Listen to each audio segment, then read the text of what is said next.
Shalom kasih Kristus. Hari ini saya berharap kita semua menerima kepuasan dan kesegaran dari Tuhan sebagai hasil dari kesungguhan kita.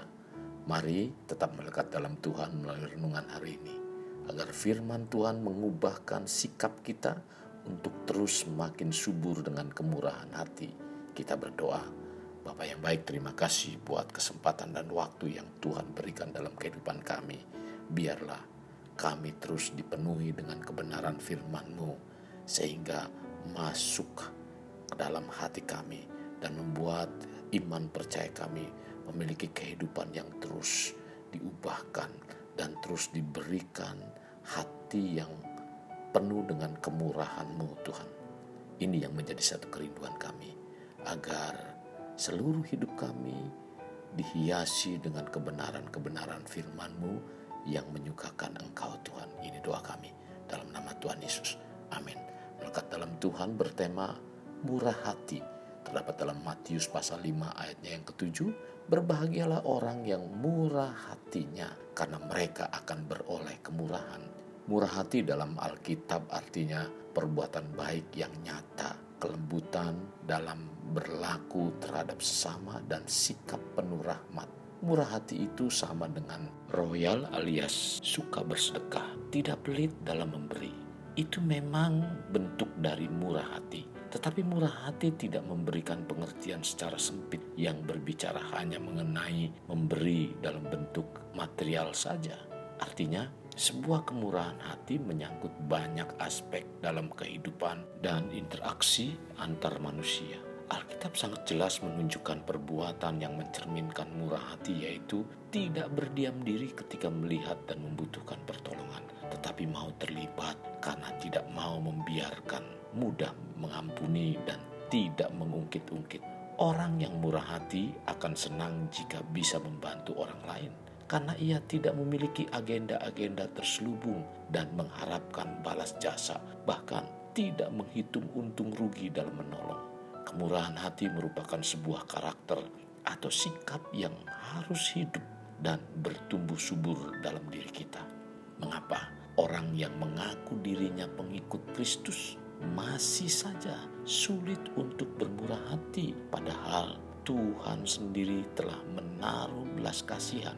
Roma 9 ayat 15 dan 16 mengatakan, sebab ia berfirman kepada Musa, aku akan menaruh belas kasihan kepada siapa aku mau menaruh belas kasihan, dan aku akan bermurah hati kepada siapa aku mau bermurah hati. Jadi hal itu tidak bergantung pada kehendak orang atau usaha orang, tetapi kepada kemurahan hati Allah. Kemurahan hati sudah diberikan Allah kepada kita. Alangkah indahnya bila kita mempergunakan kepada orang lain sebagai tindakan menjalankan hukum Tuhan. Yang kedua, yaitu kasihilah sesamamu manusia seperti dirimu sendiri.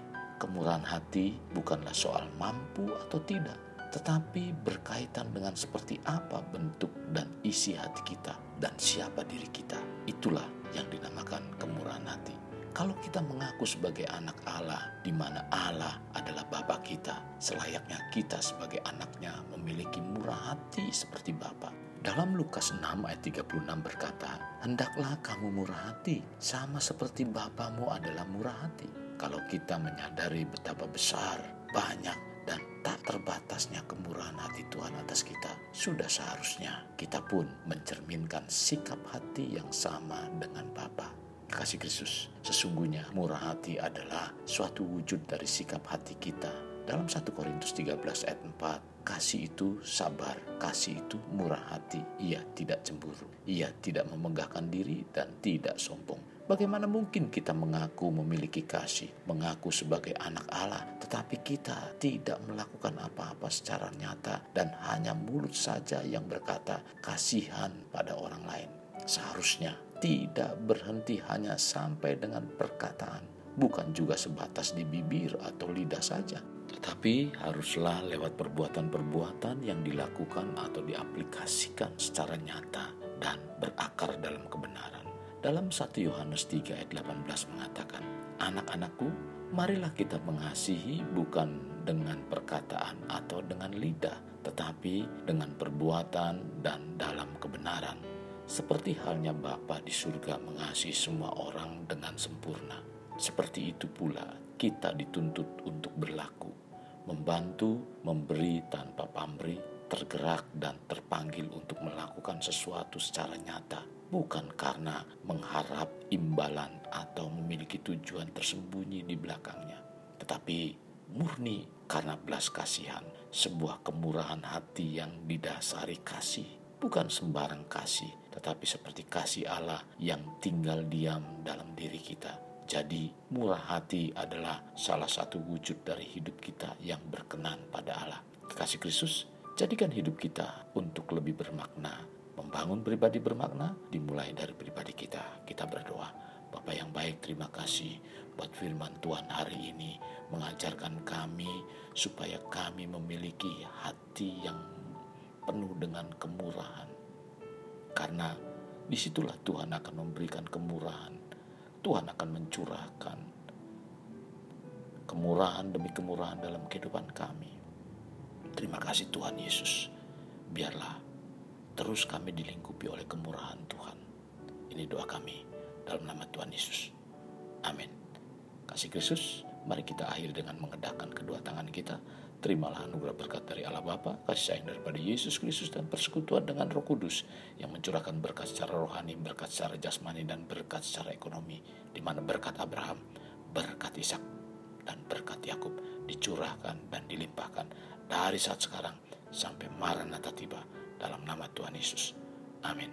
Sampai jumpa di renungan berikutnya. Tuhan Yesus memberkati. Jangan lupa like dan subscribe.